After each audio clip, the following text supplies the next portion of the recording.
Chapter 192 to 194. Vegeta and Yam destroyed the other trackers, almost kidnapped Ginger and disappeared from the crime scene at full speed while everyone looked at them with some contempt. Trunks, are you sure Vegeta, Yam and Ginger won't be able to fight them?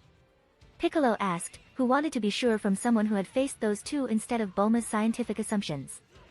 I can turn into a Super Saiyan as well. However, there isn't any way I could match up against him, not even with Gohan. They have unbelievable strength. I'm going too. He may be a jerk, but I'm not going to let my father die again, Trunks said before taking flight to catch up with his alternate father from the past, his lover, and his lover's sister. Gohan, how are you? Can you give us a hand? Piccolo asked his student, who under normal circumstances but for a limited time and with risks he was by far the one who had the highest combat power among them. I'm afraid I won't be of much help. I have recovered all my energy thanks to the Senzu Bean, although only the 99%, since the other 1% that is currently with my father and mother. However, without my tail I don't think it will be of much help. I can't even reach the strength of a Super Saiyan now, Gohan said, apologizing for not being able to be of help in those moments, regretting having lowered his guard so much in the previous combat, in which he lost the best weapon they had. What? It is true. Haven't you regenerated your tail with the Senzu Bean? Krillin asked, who was eager for answers, and for immediate solutions. Senzu Bean don't regenerate everything, only what is considered a wound. And the loss of the tail doesn't consider it as a wound, rather it is like having lost hair. This is why suddenly your shaved hair doesn't grow when you eat one, although it was cut from your body, Bulma replied, revealing some of the results of her research on Senzu Bean.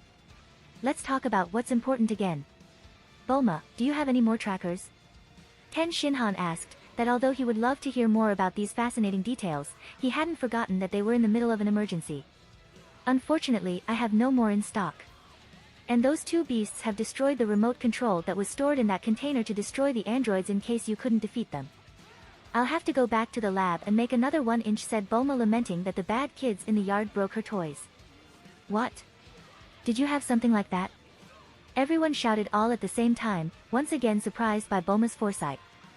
Obviously, I need to have some countermeasure in case you fail. Now you will have to hold them for a few minutes until the remote control is ready, Bulma replied. Okay. I'll send another 1% with Bulma, to let her know what the situation is in real time.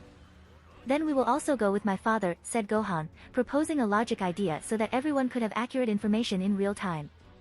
Well, we better go after Vegeta and the others. Again. Piccolo said, who was in charge of leading the team one more time in Goku's absence. Dr. Gero managed to reach his precious laboratory hidden in a cave without incident much earlier than in the original version, since this time Gero flew at high speed at low altitude instead of running and jumping stupidly through the rocks. Moreover, just like in the original manga, he activated C-17 and C-18 to save his shiny, metallic ass. However, the brilliant doctor was fooled like an idiot by the two twin brothers, and while he naively believed that those two were obeying him, they took away his remote control of biologically modified humans with some robotic parts.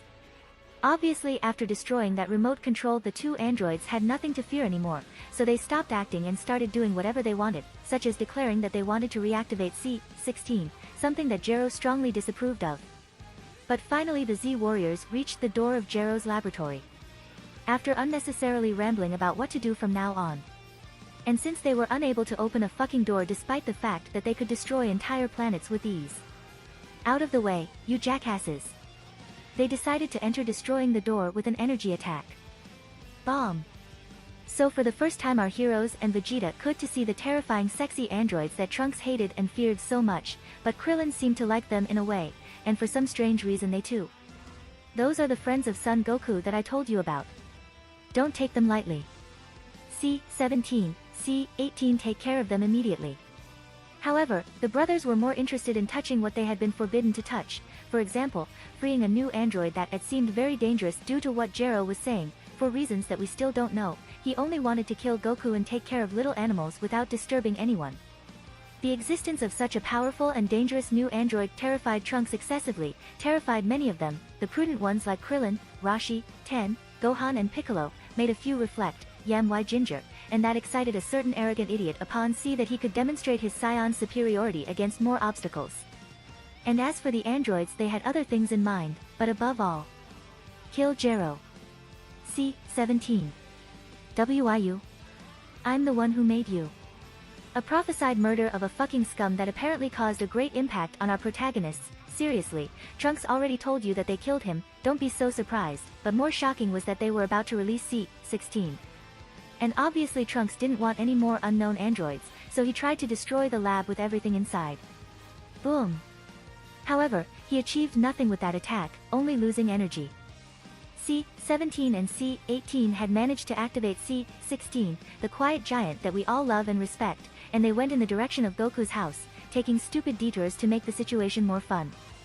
Let's take out time and enjoy ourselves as we go. There's no reason to hurry. Let's go by car.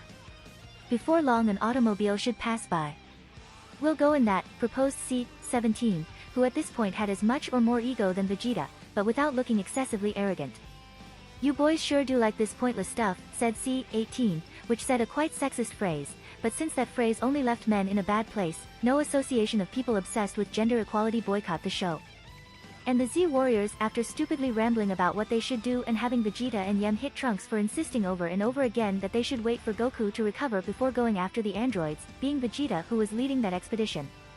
So after a few seconds, thanks to the tracker of Bulma, although it is not known how he found them in the original show, they don't have key and didn't made anything flashy, he was able to find them easily. I didn't expect to find you dallying around here like this, Vegeta said, landing in Super Saiyan mode in front of his 3 new enemies. What's this? There's a different kind of air about you than you had earlier, C-17 said without much astonishment. And also our hair has turned blonde. Haven't you noticed that? Said Ginger, who believed that at least that detail would surprise them. You are heading directly to Goku's house from what I feel. True. Yam asked to make sure the assumption were correct. That's right, we are going to kill him. Was it so obvious? Answered C-18. So we were right. You won't be able to make it there. That's because I'm going to put you all away, Vegeta said with an excess of arrogance that went off the scoreboard. And that obviously seemed funny to the 2 brothers, who didn't feel threatened by Vegeta and his bravado. Is that funny? Laugh all you want while you still can, said Vegeta, who felt a bit annoyed by the arrogance shown by the 2 brothers. Our prince believed that he had a monopoly. Saiyans are so overly sure of themselves. Son Goku seems to be the same way. Because of that pride, the more unprepared they are, the sooner they die, C-17 said, that at this moment his level of arrogance was certainly higher than the Saiyan prince of the arrogance. Oh. Ginger said with some concern, since she knew that comment was more or less taboo for her 2 companions. I really want to destroy that pretty doll face that you have, Yem said with great hostility towards C-17. You spout that ridiculous blather quite well for a puppet. I'll smash you to bits. Which one of you is first? The kid? The woman? The big dunce? Vegeta shouted in great anger at having heard that racist comment directed towards his race, that because they weren't considered an oppressed minority by people who use identity politics for political purposes, no one went out to protest, take out shops and burn the streets. We are 3 and you 2. C-16, I want to see your power. What do you think if each one fights against one of them? Asked C-18, who wanted to see the dangerous and huge C-16 in action. I decline, replied the pacifist C-16. Looks like that one has at least figured out our ability, said Vegeta, who never stopped believing in himself. I think that's not it. This guy is just weird, said Yam, who hadn't stopped looking at C-16 since she learned that he was an unknown android for Trunks. He's a strange one. Says he declines. It's a pity, this way we won't be paired. One of them will have to watch or one of us will have to fight 2v1 inch C-17 said somewhat disappointed, he wanted to have individual matches in which the best of 3 won. Well, if you want to fight so much I will fight with you, or if you want you can come all 3 at the same time, said C-18, who was as arrogant as his brother for now. And that made Vegeta even more angry, the most arrogant in the universe. Damn whore. The 3 of us against you? You're kidding. It is quite the opposite, I am only enough to turn you into scrap. Wait. Yam, do you want to fight her? Vegeta asked, who in a mysterious way and for various reasons offered Yam to fight C-18 first. Why? Because she's a woman. Are you afraid of hurting her? The typical saying of the ladies first. No, you're not that chivalrous. Are you afraid that I will become jealous if you touch her? Don't worry about that, I'm not that possessive, Yam replied to Vegeta, who was beginning to regret suggesting that pairing. Meanwhile, Ginger felt like a chandelier and regretted having followed them. Okay. I haven't said anything. Vegeta said, quite angry and annoyed, especially by the denial of the attacks of jealousy that he had been suffering these years. Will you fight or not? Asked C-18 that it was starting to bother her to waste so much time. Let me warn you now. I won't be pulling any punches just because you're a woman. Then again, you're an android. You aren't a woman, are you? After you I will take care of the kid, said Vegeta, the first advocate of true gender equality in anime. Okay, then I'll wait my turn, if it comes. Although I doubt it a lot. Don't worry girls, I'm not going to intervene unless you do it first. So if you want to fight me officially, you'll have to wait for Vegeta to lose and for C-18 to do it too. Something quite unlikely, said C-27 as he took this fight to the death as a game and competed in arrogance with Vegeta, but in a less irritating way. Oh, how nice. I'm starting to want them to knock each other out, Yem said sarcastically while showing great hostility towards C-17. While Ginger tried to hate C-16 too, but I couldn't. It puzzled her quite a bit that he was looking at the birds like some kind of idiot. And instantly the blonde fight started. Pam. Pam. Pam. Pom. Pam. Pam. Pam. Pom. Pam. Pam. Pam.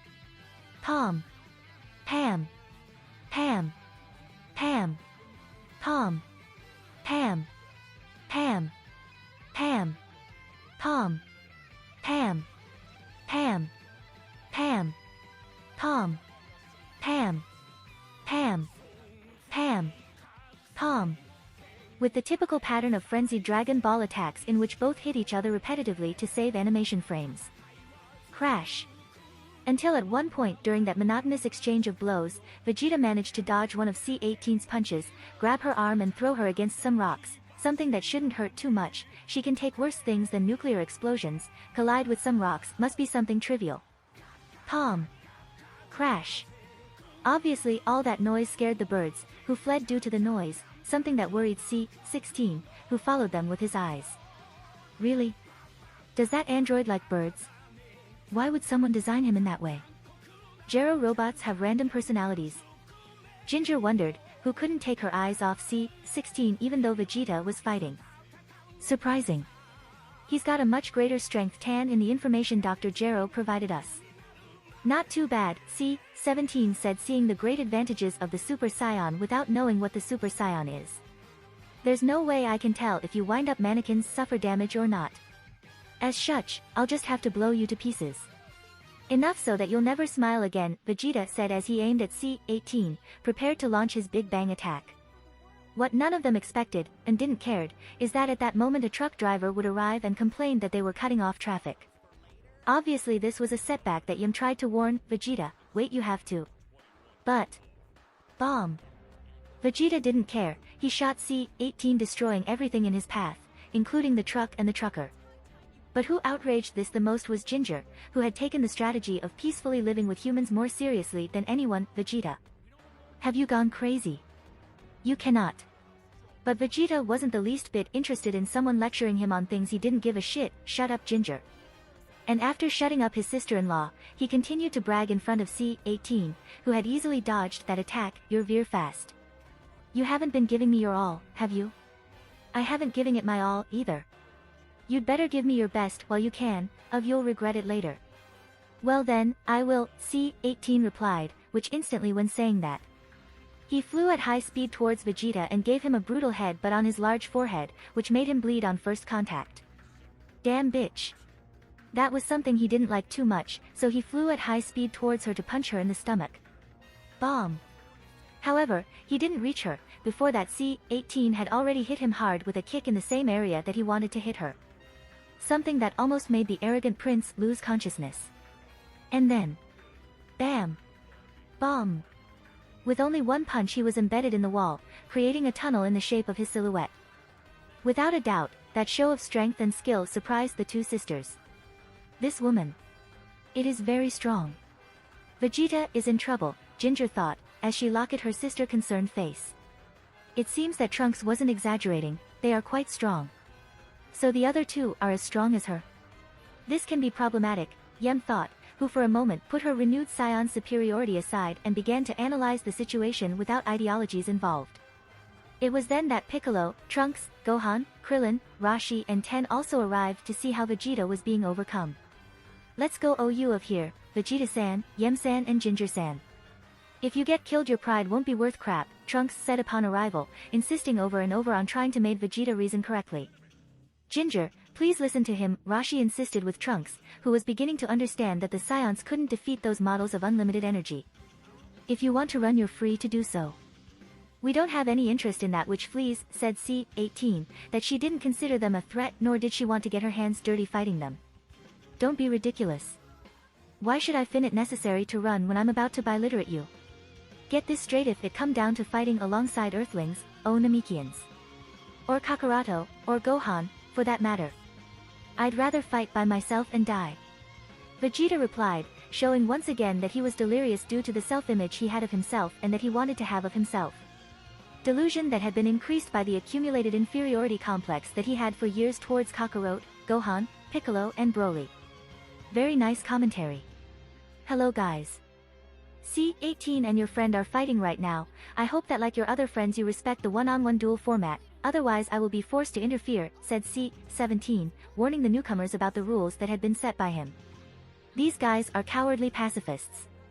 You don't have to trouble yourself for them to stay out of it, Vegeta said, once again despising those who had helped him so far. C-17, I have a question. Was it you who have destroyed that vehicle? Was someone inside? Asked Gohan, who had found indications on the ground that a vehicle had been destroyed by the combat of C-18 and Vegeta, since he had found certain charred pieces that had been scattered by the explosion. Yes, there was a very noisy guy inside. But it wasn't us. Vegeta did it alone. We haven't even provoked the situation. Your two friends will be able to confirm it, replied C-18, who obviously didn't want to be blamed for something she hadn't done. Wah! The newcomers screamed upon hearing that accusation, especially Trunks, who still had some hope that his father wasn't the monster he was beginning to believe he was. But Yam's face of regret, but especially Ginger's, which was more expressive, confirmed the obvious. Vegeta had killed someone innocent again. And that was something that filled the Z-Warriors with hostility again. Bastard! Gohan said, who could barely resist the urge to join C-18 to beat Vegeta for everything he had said towards them, but above all for what he had done and planned to continue doing. A urge that everyone was repressing for their own good. Shall we keep going? Asked C-18 with indifference and arrogance, to quickly end their combat, end their mission and decide what to do once their programming had run out of objectives. Once again at the Desire Realm. The vast majority of the villains and antagonists that Broly was collecting from the different shonen worlds were gathered one more time in a room of his mansion, all sitting in a circle looking at each other. To carry out an activity somewhat peculiar. Hello, my name is Aizen, Aizen said as he got up from his chair. Hello Aizen. Almost everyone in the room shouted in unison. In my world I had everything under control. I planned for hundreds of years my great ascension and strengthened myself as much as I could.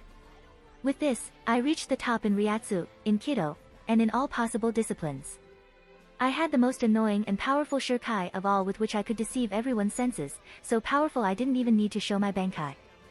I assembled an army that rivaled the army I belonged before, which I was able to divide and neutralize thanks to my great plans, minions and skill. I created countermeasures to stop Yamamoto, the most powerful Shinigami besides me without even having to lift a finger. I even evolved thanks to a forbidden invention to divine limits that no one in my world except for Urahara even theorized.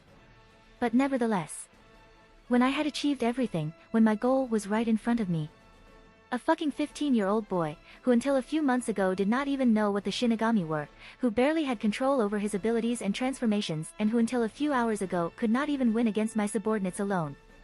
He had a power-up without explanation or logic through training, became stronger than me and defeated me, said Aizen, remembering with apathy and resignation how Ichigo beat him. Thanks Aizen. It is very similar to what Yawatch experienced, something that shows that Tite Kubo always follows the same pattern. Now please give a warm welcome applause to the newest member of our team and the Therapy Association. The fucking protagonist beat me thanks to the power of the script or last-minute power-up. Therapy group we are in now so he can open up to us. Frisia. Hello Frisia. Almost everyone in the room shouted in unison again. This is ridiculous. Frisia protested, who didn't want to be here. Frisia, you don't have to be ashamed, everyone here understands you, except me. Aizen and Yawatch, millennial, calculating and almost all-powerful beings in their universe were defeated by a 15-year-old boy whose power was 1, 100 or infinite depending on the situation or the new race that he discovered that belonged. Madara and Kagaya, also centuries old and millennial beings that calculating and almost all-powerful in their universe were defeated by teenagers with gifted and exaggerated powers at the last moment. Acacia, the gourmet god with hundreds of years of experience and ingesting all known foods, with the strongest and most powerful appetite demon Neo, was easily defeated by his almost teenager son, thanks to the fact that he ate the same menu as him, and because without any explanation he had 3 appetite demons in his body and one of them was incompatible with Neo. Ihiko, another millennial being, that even destroyed the goddess Najimi with extreme ease, was defeated by a busted teenager and her group of friends thanks to convenient power-ups created in the same saga that perfectly countered him. Dio, a centennial vampire, was defeated by a teenager who seemed to be 30 years old because in the last chapters it turned out that they shared the same power. And even worse, Kars after reaching the perfect life form was defeated by sheer luck thanks to a volcanic eruption that conveniently took him off the planet. You can talk to us, said Broly with glasses and folder, disguised as a group therapist. And Frisia, seeing that he did not have many other alternatives with great disapproval, also participated in this act, grrjjjj. My name is Frisia and I was the emperor of my universe. Because I feared the legend of the Super Saiyan, I destroyed their planet with everyone inside. Except for a few, which I kept in my organization for profit. But years later 2 Scions. But before he could continue, he was briefly interrupted by Broly, ahem. Not counting the version in which I defeated you please. But years later a Scion I was ignorant of came to Namek, where I intended to become immortal. My underdog wounded him to death and he survived, he fought against me I gave him a beating. I could have killed him whenever I wanted. However, suddenly he became Super Saiyan and he beat me up. And to make it worse when I returned to Earth with my father and his army, Vegeta's son, another Scion that I was ignorant of became Super Saiyan and defeated me in an even more humiliating way. What now? Are you satisfied with this fucking psycho? Frisia said and screamed with great frustration at having to relate the 2 of the most humiliating moments that his character had suffered, especially because Broly made them relive again and again with his Tsukiyomi.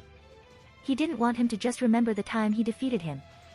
Frisia, this is necessary for your self-esteem and for me to laugh from time to time. You have to know that it was not your fault, at least not 100%, that you lost, but that you were destined to do it, but now thanks to me you don't have to be defeated in a humiliating and senseless way the next time. In addition, there will be no cake until we finish, said Broly, who was trying to justify this nonsense. How can you handle this? Frisia asked, who did not understand Indian as the rest of his companions could be so calm or resigned. The cake is worth it. Najimi replied, who only came to these sessions for the sweets. And now give a moderate applause to Jero, the new member of our great family who has just been abducted right now. Sorry Frisia, you are not the newest anymore. Broly said while snapping his fingers. And then in the only empty chair in the room, Jero appeared. What is this? Where the hell am I? Broly. Jero yelled, not understanding what was happening at all. His last memory was that C-17 killed him. And immediately he was in a room, with people he did not know at all, Broly and a giant cake in the corner. This is hell. Hello Jero-chan. Say hello to your boss and your colleagues, Broly said in a friendly but creepy way. And that strange information confused Jero more, who wanted concrete and immediate answers, you. My boss. What the heck? Nevertheless, Broly interrupted him before he could ask for more, come on Jero, you've always been working for me, you just didn't even know it. I could have kidnapped you at any time to make you do research in my lab for me. But if I had done that the android saga would not have taken place and I would not have had the opportunity to see what those idiots would do without me. So I waited for you to be killed to resurrect and employ you. What? Jero screamed in existential terror upon hearing that his death was part of his plan and that he was somehow trapped in an unknown place, forced to work for Broly. But I have to say that for now you have little use for me.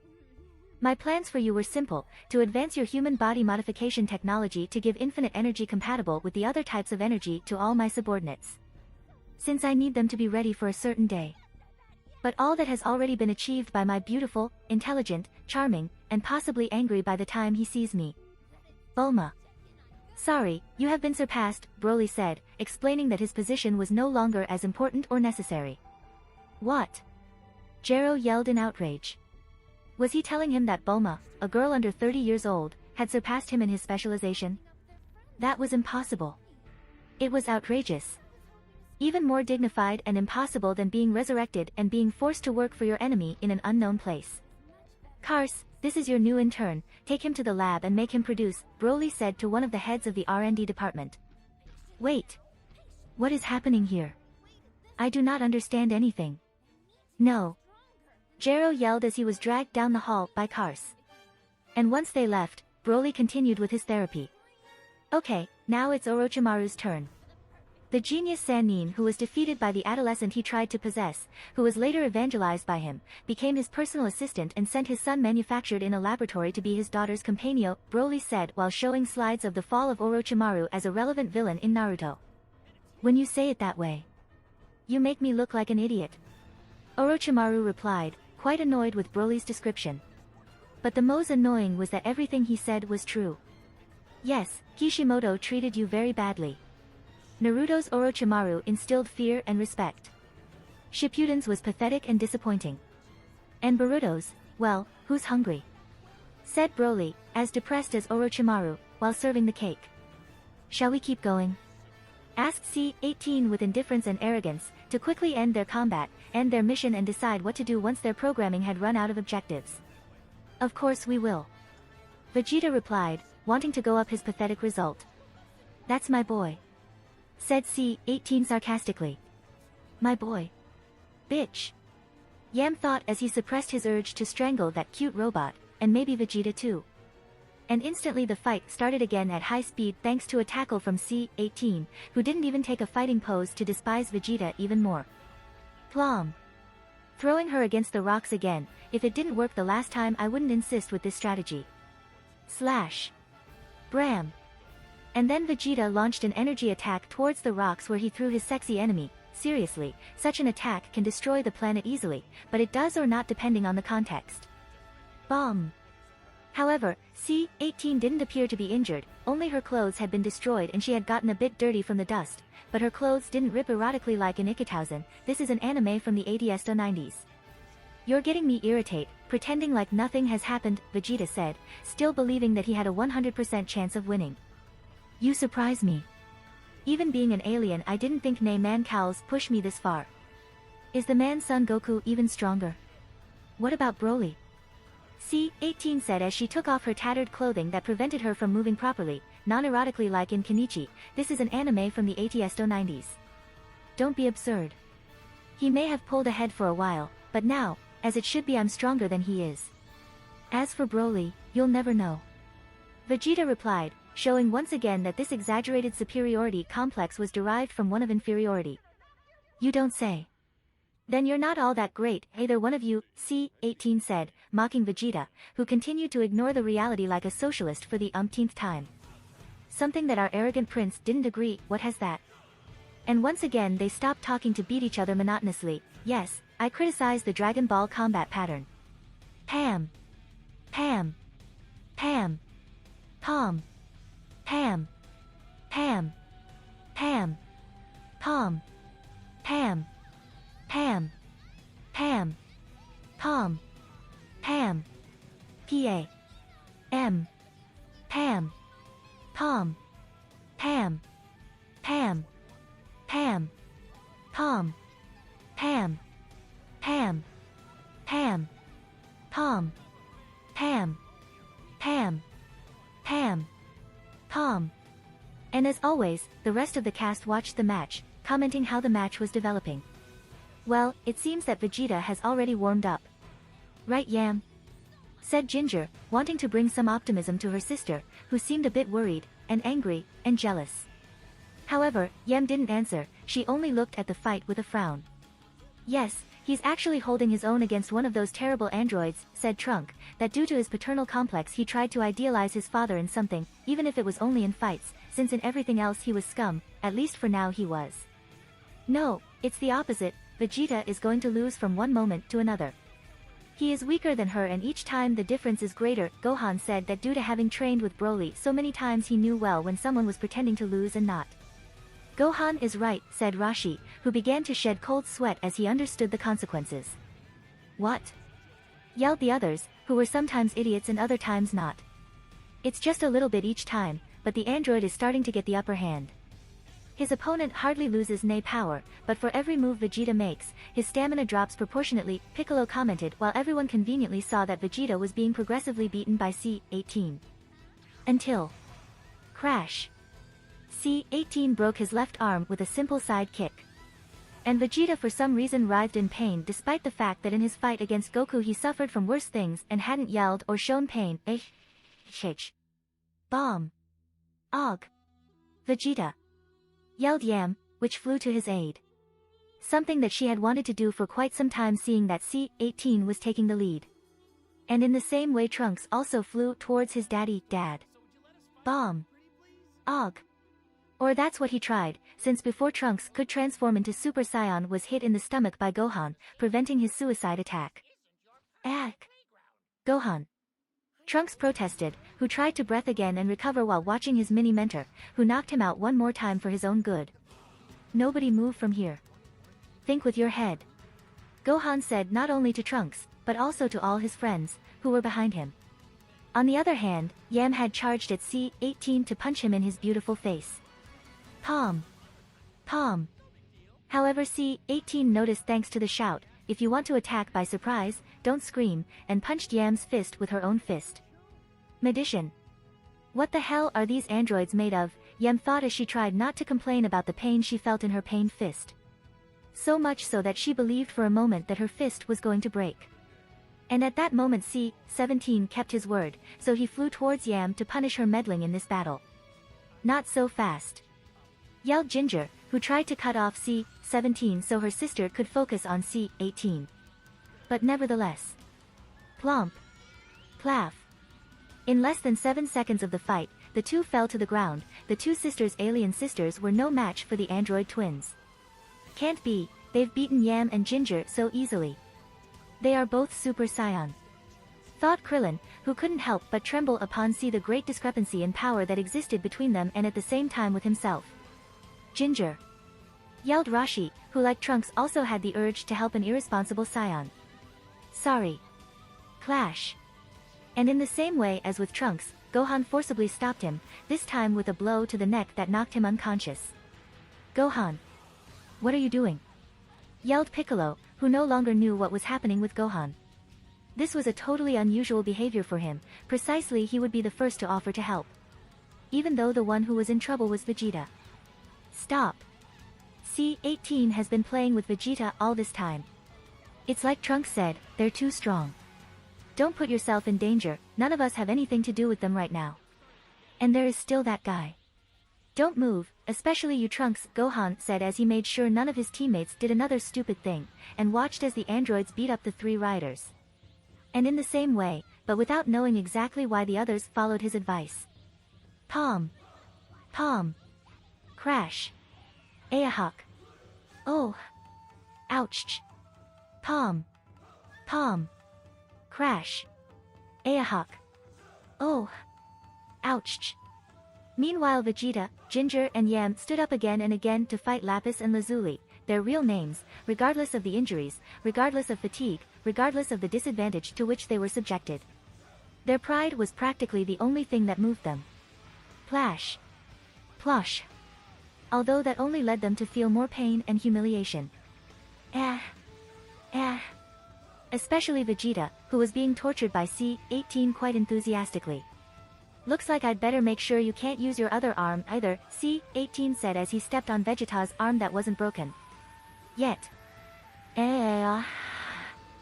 Vegeta yelled like a despicable and pathetic lower-class warrior. Seriously, in the past he had suffered much worse beatings and didn't complain. And obviously seeing this torture and how his father behaved like a crying girl didn't like Trunks at all, who was recovering from Gohan's blow, but could barely get up yet. Gohan-san. Do you want us to just sit here doing nothing while my father and his friends are being tortured? Yes, exactly, don't do anything yet. The situation is not as bad as you think. Besides, They are only torturing Vegeta. Gohan replied, that although he felt some pity for the injuries received by Yam and Ginger, he felt absolutely nothing for Vegeta. How can you say something like that? Trunks protested and Krillin also protested a bit, even though he had no intention of coming down to help. Trust me, there is a reason why I'm stopping you, said Gohan, trying to reassure his companions. However, none of them could be calm in that situation. Those monsters were too strong and they were beating the three Scions, who together with Goku were their current greatest combat potential. If they didn't do something they would kill them and then those two would have no rival on Earth. Goku couldn't fight them alone, Gohan had lost his power, Piccolo was still not strong enough, although he would be in some years, and Broly still didn't appear. At this rate we're just minutes away from Trunks' prophecy coming true. They didn't understand what Gohan was trying to do or not to do. Only one person tried to understand Gohan's behavior. Thanks for cooling my head, Gohan. Piccolo said, who after analyzing the combat and Gohan's phrases understood that it was better not to intervene. Even so it wasn't necessary to hit them so hard, said Ten Shinhan, who was trying to wake up Rashi with Krillin. It was then that C-17 and C-18, who had finished having fun with Vegeta, Yam and Ginger, went in front of those who were still standing, even though two of them were still on the ground. Oh!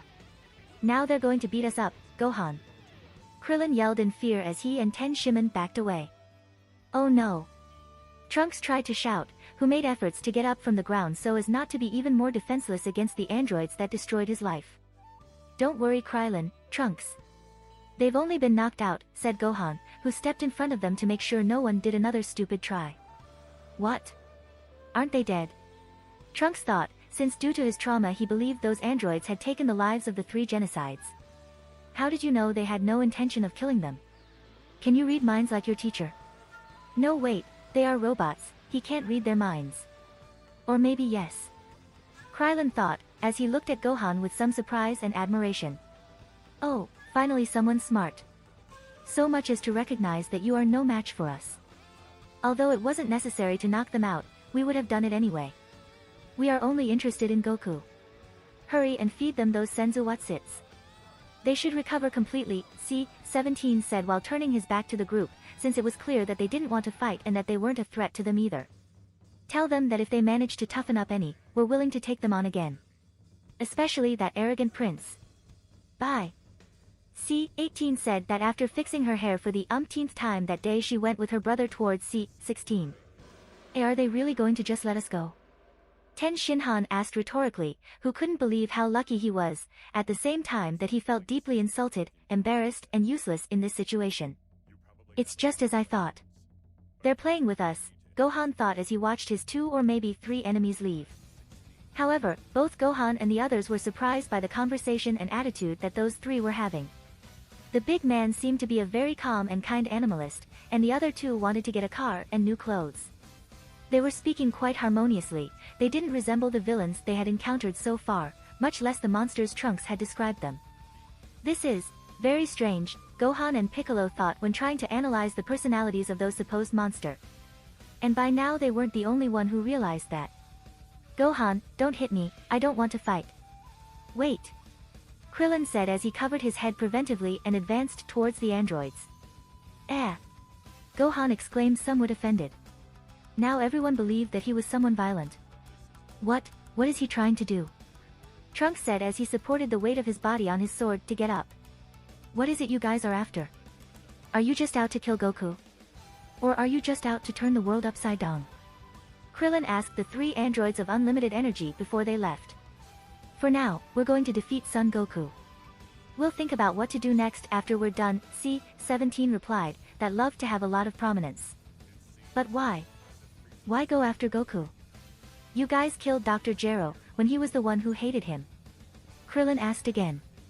Dr. Gero doesn't figure into this. This is all just a game, C-17 replied, that since he believed he was the strongest and was somewhat childish, Gero stole their childhood, he took everything as a game. A game? That's the only purpose for all this? Krillin asked, feeling somewhat insulted to see that murdering his best friend was a game for them. I said we didn't need to ask you where Son Goku was, right? This is the reason. Looking for him is part of the game, C-17 replied, explaining once again the rules of his own game. Suppose, then, I were to ask you to stop. Would it be any use? Krillin asked once more, trying to reason with some guys who didn't seem so bad at first. At least 2 of them were good looking. It wouldn't be any use. We were created to kill Son Goku, C-16 replied, demonstrating why Jero preferred to go out and fight alongside artificial androids built from scratch. Like he said, remarked C-17, who even seemed proud of that. And then, the most unexpected, incomprehensible, and meaningless scene of all this magnificent series. A scene that filled with hope to the short and bald boys when they were small, and not so small.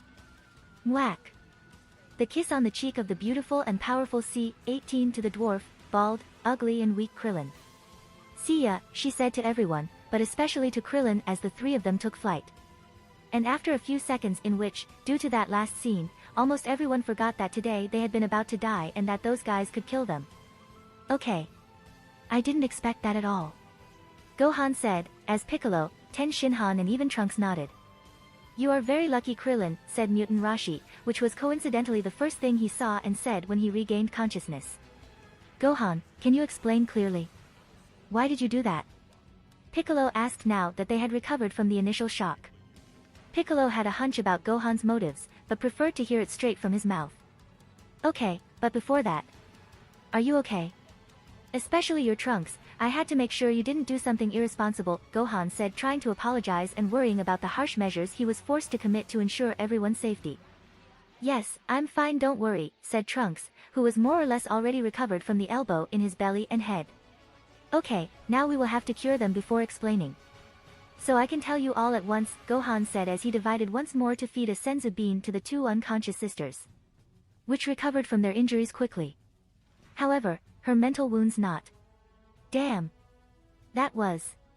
Ginger said as she hit the ground, when in reality what she wanted was to bury her head underground. Losing twice in a row on the same day that she wanted to show how powerful she had become thanks to the Super Saiyan transformation. It had been a brutal low blow to her self-esteem. Humiliating. Yam finished the sentence, feeling as humiliated or more humiliated than her sister.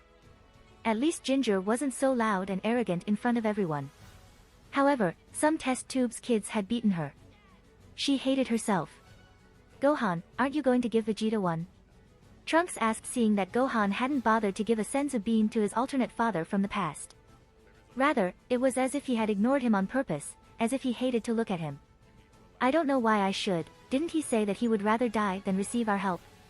He replied, that he didn't forget how stupidly arrogant he had been a few minutes ago. Nor did he forget that he had killed someone innocent without any need. Could someone like that really be trusted? Was wise to keep him by their side to fight the androids. This guy is a time bomb that could explode at any moment, taking thousands of life with that explosion, something that happened in the Buu saga. Did the possible benefits of having him around justify the risks? That was something that couldn't be known at 100%. However, it was clear that for Gohan right now Vegeta was better lying on the ground. Although this opinion was also influenced by the many, varied and cruel criticisms that Broly dedicated to Vegeta in front of his favorite student. "Please Gohan," Trunks insisted, who practically bowed to Gohan, begging him to give him a senzu bean for his father, even though he knew he didn't deserve them. To that plea was added Yam, who after pathetically losing his ego was deflated a lot, enough to reason again in a sensible way, "I know I have no right to ask. But..." However, Gohan was still Gohan. And considering that he had beaten Trunks hard before and forced Yam to live a living hell for several years, he was forced to give in. "Here," Gohan said as he threw Trunks a senzu bean, with which he would immediately feed his unconscious father. "Explain. Why did you stop us and how were you so sure they wouldn't kill them?" Piccolo insisted again upon see that all the Scions were awake and traumatized. "The what?" yelled in surprise all those who hadn't understood anything yet. First of all, Trunks. "Are you sure these are the same androids you encountered in the future?" Gohan asked, who was still reluctant to answer until know all he need. But before he could answer, Vegeta left without saying anything to anyone, very angry with himself and with everything that wasn't him too. And obviously Trunks, who was crying out for parental love, tried to follow him. But luckily Piccolo, the best nanny, took that stupid idea out of his head. "Boy, leave him alone." So Trunks thought back, forgot about his evil father who detested him and replied to his past teacher, "Yes, there is no doubt, it is them, I would never confuse them. However, they were also somewhat different from the androids I knew. The ones I know didn't have this kind of unbelievable strength. I was able to at least hold my own against their strength. And his personality is something different, less sadistic. And instantly Gohan nodded, as if that was the answer he was waiting to hear, as I thought. There are 2 reasons why I have advised you not to fight. Advised? You almost killed me. Mutant Roy and Trunks thought as they remembered Gohan's sleeping and paralyzing blows. The first is because the strength of those androids is far superior to ours for now.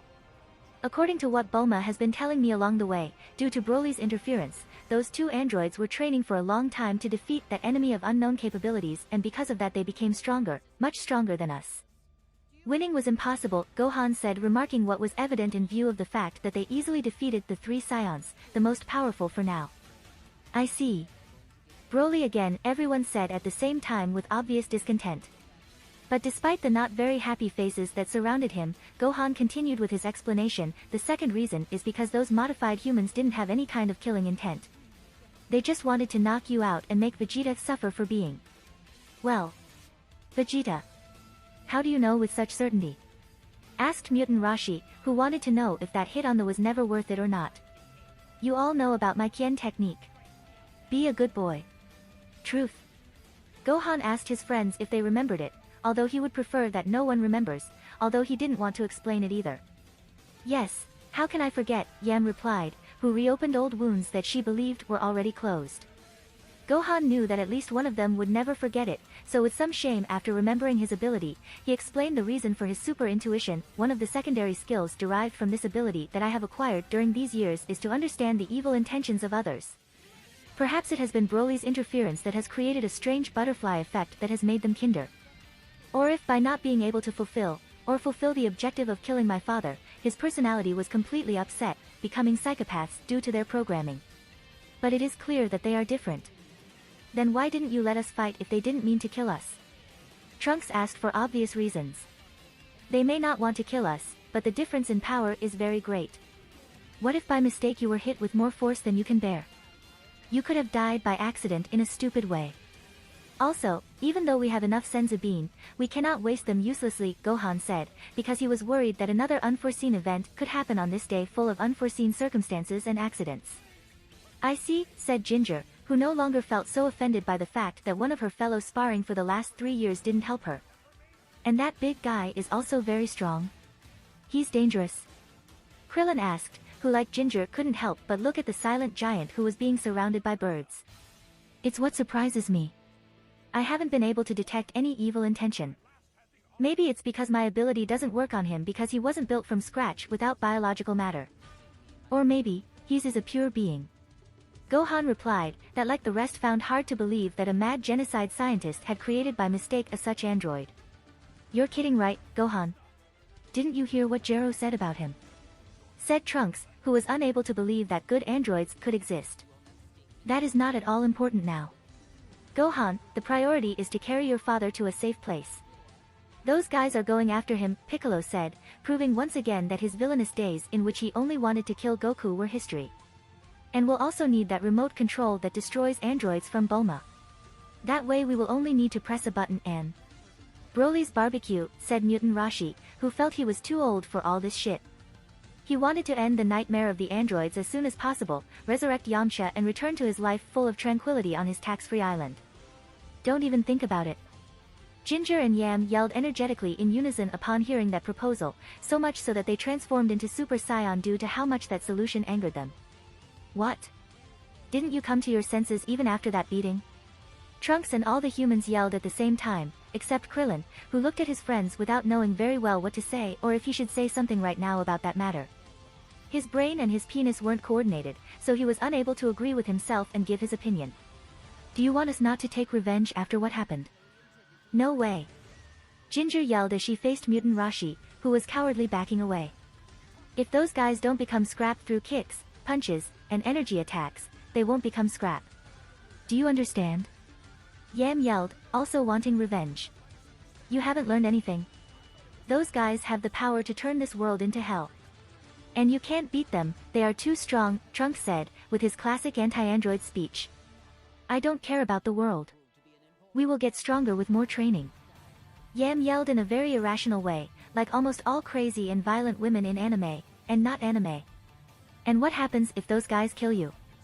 Mutant Rashi said, as he faced Ginger, who was being just as irrational as her sister. I don't care if I die if I have to carry this humiliation with me until I die. Not again. Ginger shouted, as she faced Mutant Rashi, being much more irrational than anyone would believe. But I do care. Shouted Mutant Rashi, who was already tired of enduring that attitude, but above all the little importance that she gave to everything, including his life and her own life. Heated discussion that practically turned into a couple's fight that could flare to an irreconcilable point if someone didn't do something quickly. Luckily there were many people there. Pretty nosy people. Calm. I've already taken Mom and Dad out of the house so they can't find him, and we're going to meet up with Bulma and my other body. We will put Papa in Bulma's spaceship and we will leave the planet. In this way they won't find him no matter how hard they search, Gohan said, giving good news and stopping that self-destructive spiral that his group was experiencing. Wow. Gohan, have you thought of everything? You are a born leader. Krillin said, who was happy and fascinated by the fact that that little boy who until a few years ago was afraid of fighting and needed the continuous pushing of Broly and Piccolo today would have led them in such an effective way. Is nothing. Is what anyone would do. He. Gohan replied, very blushing due to Krillin's words and the gaze of almost everyone, especially Piccolo's, who looked at him with pride. I guess we'll have to wait for Goku to recover to see what to do next, Ten Shinhan said, who wanted to stop thinking about what had happened to focus on what to do next. I guess so, it's the wisest thing to do, Gohan said, who agreed with the idea of waiting. Those three just wanted to kill Goku. If they all disappeared at the same time they wouldn't know where to find him. So once everyone is ready would be the right time to attack. Don't count on us. We're going to train to fight those guys. If you ever think about destroying them with cheap tricks I won't forgive you. Yam said along with Ginger. Ginger, are you really going to continue this? Asked Mutant Rashi, quite defeated to see that once again that day Ginger was influenced in a negative way by his sister, and as a result she behaved like the stereotypical scion that she hadn't been for years. Rashi-chan, don't meddle in this is beyond your capabilities. We'll talk later. Ginger said, once again belittling both Rashi's opinion and abilities. A very sad scene for everyone, especially for Rashi, but also for Ginger, who despite unconsciously realizing that she wasn't acting correctly couldn't back down. So with a somewhat bitter and Sundara expression, she flew away with her sister, while Ten Shinhan and Krillin consoled the poor Rashi, who felt lonely and abandoned again. Piccolo-san, what will you do? Are you coming to see my father? Gohan asked, who once again tried to camouflage a very uncomfortable situation with his innocent and jovial attitude. No, Gohan. I have other things to do while you guys are away. Say hello to your father once he wakes up and tell him that he will have to train again to catch me. Replied Piccolo, who didn't want to give too many details about his plan to become stronger. I see. You have a plan to get stronger, huh? Come on, tell us. We are friends, asked Krillin, who was quite interested in seeing how his strategist intended to deal with this situation. Friends? I'm not going to say anything. You'll see when the time comes, Piccolo replied in a more or less kind way, since this time Gohan was here. Okay. Piccolo-san. Don't do anything dangerous.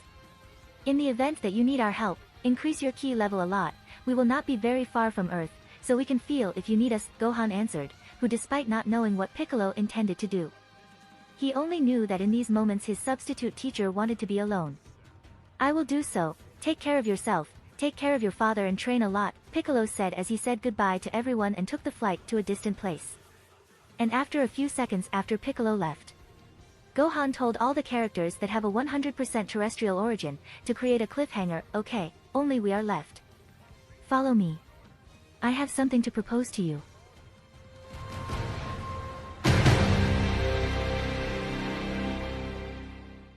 If you like this content, don't forget to like and subscribe. See you later, bye bye.